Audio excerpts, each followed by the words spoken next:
he goes on to say, to him, the doorkeeper opens, and the sheep hear his voice, and he calls out his own sheep by name and leads them out. And when he brings out his own sheep, he goes before them, and the sheep follow him, for they know his voice. Verse 7 says, as they couldn't get it, they didn't figure it out, so he has to bring them an application. He says, most assuredly, I say to you, I am the door of the sheep.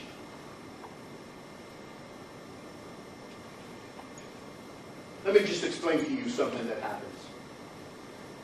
Oftentimes, if the sheep or the porter were guarding them overnight, since there was only one way in and one way out, the shepherd would sleep across the pathway of the door, so that no one could come in or out without his knowledge, without his being aware of it.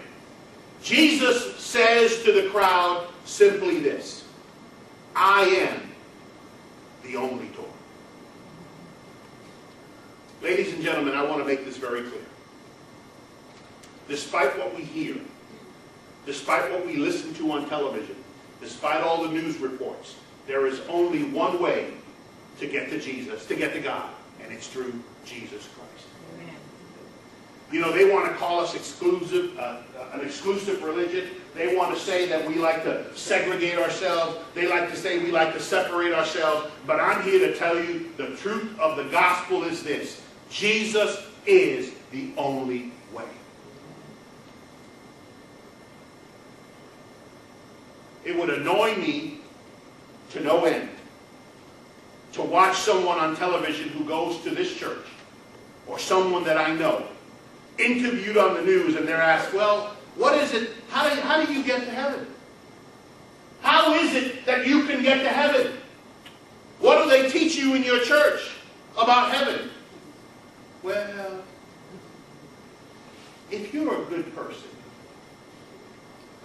and you're kind to others, I believe that God would allow you. And let me just warn you that if I watch you on television do that, don't come back to church. Don't come back. That is not the truth. I don't care who we offend. I don't care who gets upset by what we say. Jesus and Jesus alone is the only way we get to God. Amen. He says very simply, I am the door. If anyone enters by me, he will be saved. He will be delivered. He will be safe and sound and will go in and out and find pasture. Only Jesus. Amen.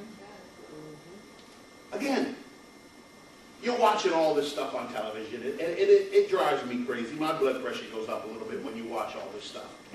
But I'm here to tell you, there is no other way.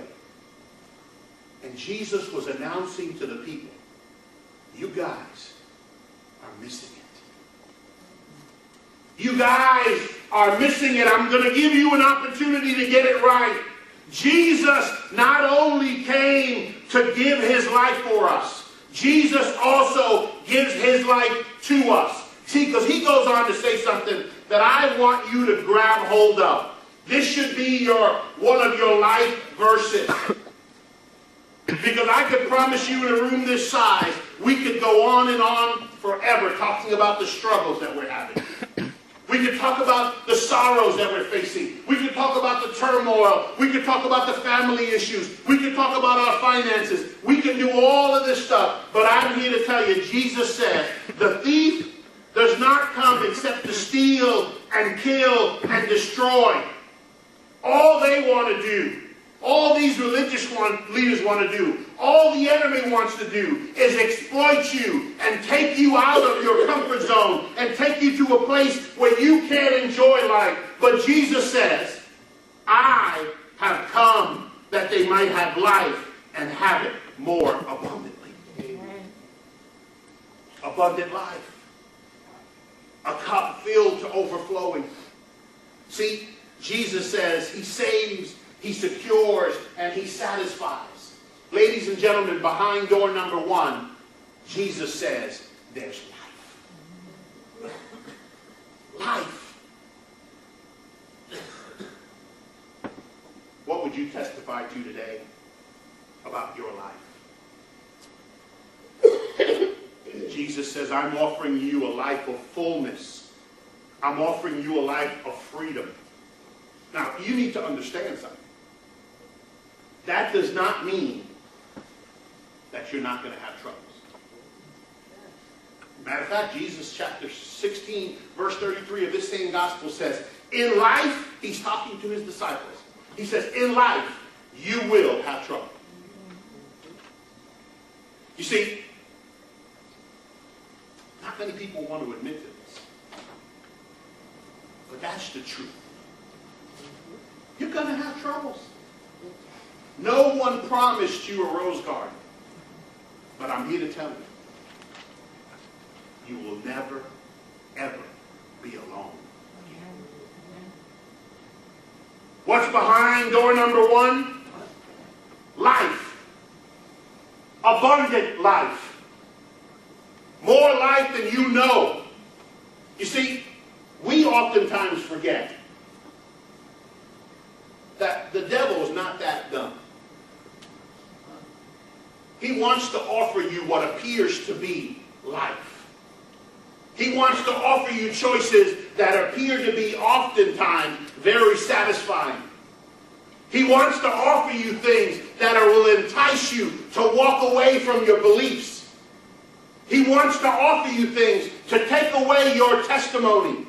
He wants to offer you things that oftentimes seem to be the easy way out.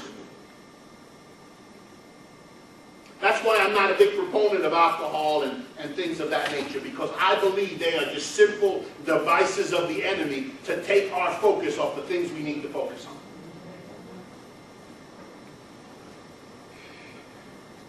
Life. Life. Do you know the shepherd?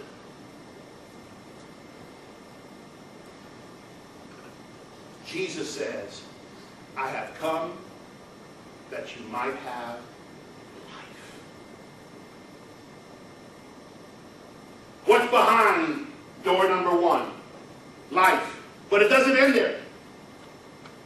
He says, I am the good shepherd. The shepherd gives his life for his sheep.